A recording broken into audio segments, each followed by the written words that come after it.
So I promised a couple of you out there who have played with me during the game that I'd show you my what I call my never die loadout. Simple enough. The loadout consists of the following: a Skarn weapon, Pangar's helmet, and the rest is Nasher gear, along with Koshai's bloom. What this allows you to do is have the shields from Skarn's weapon to prevent you from taking damage, the toughness from the gear, and then the healing from the lantern. On top of which, as you can see, this is loaded with an overpower cell, but I'm running Iceborne. This has my knockout with Rage Hunter, more Iceborne with toughness, Rage Hunter and sharpened, the rest of my toughness, and the rest of sharpened, giving me 6 Iceborne, 6 knockout, 6 Rage Hunter, 6 sharpened, 6 tough, 3 engineering, which is in the Koshai's lantern, and the overpower cell. By running this loadout, it pretty much guarantees that I'm going to have enough hit points and be able to take enough hits and maximize my healing when I have a chance. Using the axe, basically I'll pop the lantern and then throw the axe. You'll get the lantern's healing, and if you're under 50%, you'll also get the healing from Iceborne up to 50%. With the toughness, that's going to add an extra 50% to whatever you're healing.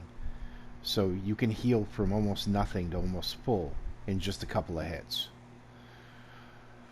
The reason for using this build is it also allows me to do things like this.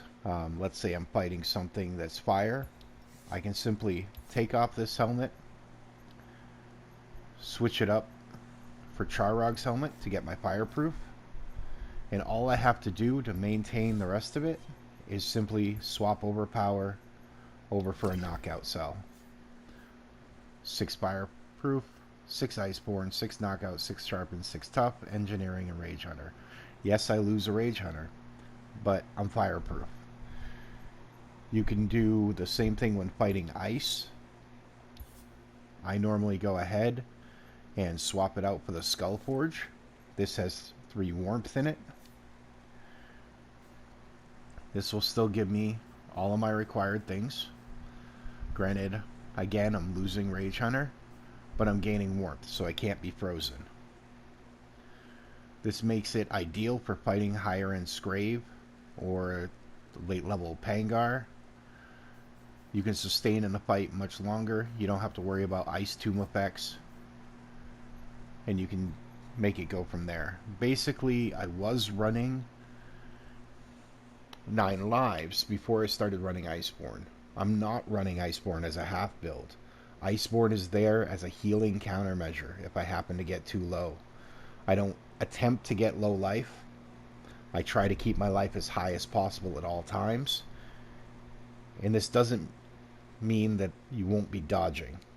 You're still going to dodge those big hits, but it gives a little leeway for if you happen to mess up or if you happen to take a hit, you're not going to die right off.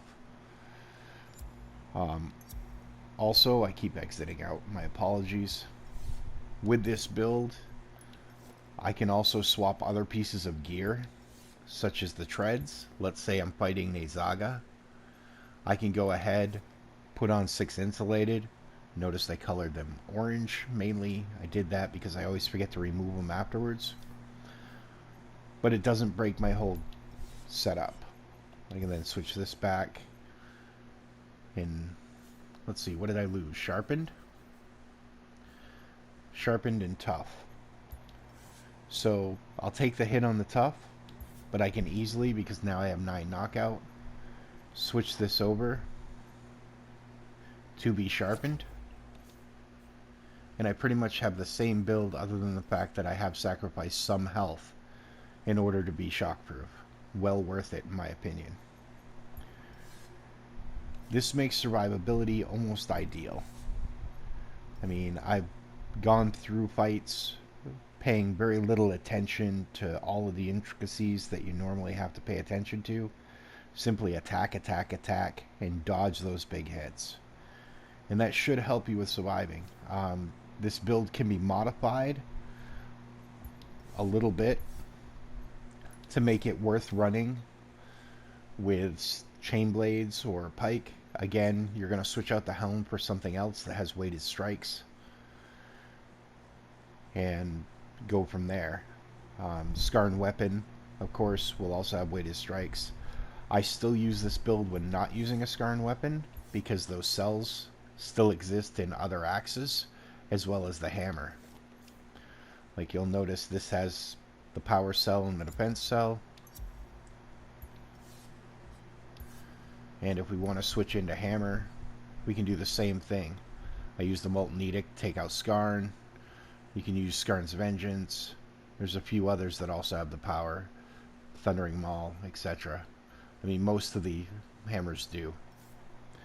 So I just kind of wanted to run that by. I know there's a lot of different builds out there. Many of them are focusing on dodging and just general damage per second DPS builds. I wanted to put something out there that was survivability. Somebody who might be having issues making it through a match without dropping. This may be ideal for you. Again, with any sort of build, I recommend that you customize it to your taste. Do what works for you. The best build is the one that you're comfortable with. Thanks. Have a good one.